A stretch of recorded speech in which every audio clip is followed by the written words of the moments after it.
मेरे साथ चेंज हो गया, यहाँ तक कि आखिरी दिन के शूट पे इन्होंने मुझे खाना तक नहीं दिया. They did not invite me for dinner. They invited the other girl Mona. The director साहब went for dinner. Raj Gupta went for dinner. और मुझे इन्होंने बुलाना समझा ही नहीं. महरीन शाह ने कुछ खाया है, हमारी आर्टिस्ट है, कुछ खाया नहीं खाया, we don't care. Why? Because she refused to, go along with what they wanted.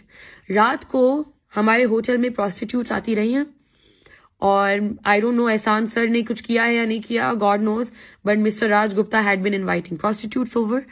My lips were sealed. मैं अपने काम से काम रखा, मैंने कुछ भी नहीं बोला. और ये मैं जब बीच में बहुत बीमार हो गई हमारे ट्रिप में, आई वॉज रियली सिक. तो हमारे जो एक और हैं सेट पे जिनका बनता भी नहीं मेरा ख्याल करना, वो उठा. इनका रवैया ही मेरे साथ चेंज हो गया, यहाँ तक कि आखिरी दिन के शूट पे इन्होंने मुझे खाना तक नहीं दिया. They did not invite me for dinner. They invited the other girl Mona. The director साहब went for dinner. Raj Gupta went for dinner. और मुझे इन्होंने बुलाना समझा ही नहीं. महरीन शाह ने कुछ खाया है, हमारी आर्टिस्ट है, कुछ खाया नहीं खाया, we don't care. Why? Because she refused to, go along with what they wanted.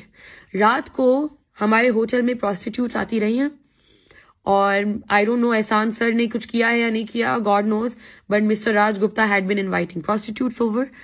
My lips were sealed. मैं अपने काम से काम रखा, मैंने कुछ भी नहीं बोला. और ये मैं जब बीच में बहुत बीमार हो गई हमारे ट्रिप में, आई वॉज रियली सिक. तो हमारे जो एक और हैं सेट पे जिनका बनता भी नहीं मेरा ख्याल करना, वो उठा के मुझे मेडिसिन लाते रहे और मेरी केयर करते रहे. आउट ऑफ जेलसी इन्होंने मुझे उसके साथ जोड़ दिया, ठीक है, और मुझे लगातार थ्रू आउट शूट बातें सुनाते रहे as if I have something cooking with him because of their sick mentality. ये मुझे अक्यूज करते रहे कि मेरा उनके साथ कुछ चक्कर है. इग्नोर करती रही. एंड में जाके मैं फट गई and I blew up and I was like, you can not accuse me, you can not say such things, this is unprofessional and I will not tolerate character assassination.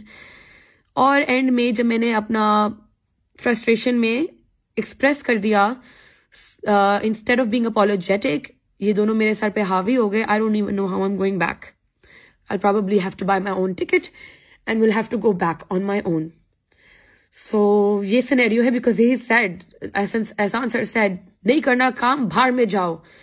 And I'm just in a lot of stress and मेरा मकसद ये share करने का सिर्फ इसलिए है, if there's any woman out there who's worked with such people and if they like to come out about these people, please do.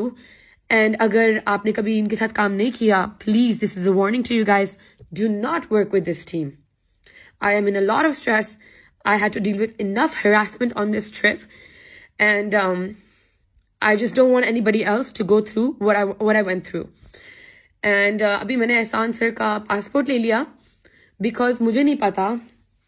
I'll show you guys. In fact, I'll show you guys who he is. मैंने इनका passport ले लिया because I don't even know if he's going to cancel my ticket. I have my own credit card. I have my own cash. I will be buying my own ticket and coming home. लेकिन मेरा express करने का ये सिर्फ ये है ताकि मेरी जैसी लड़कियां, और I don't know ये किस पर्पस की मूवी बनाने लाए हैं या किसी और पर्पस से यहाँ पे लोग लड़कियों को लेके आए हैं, whatever it is, I don't want anybody else to go through what I'm going through.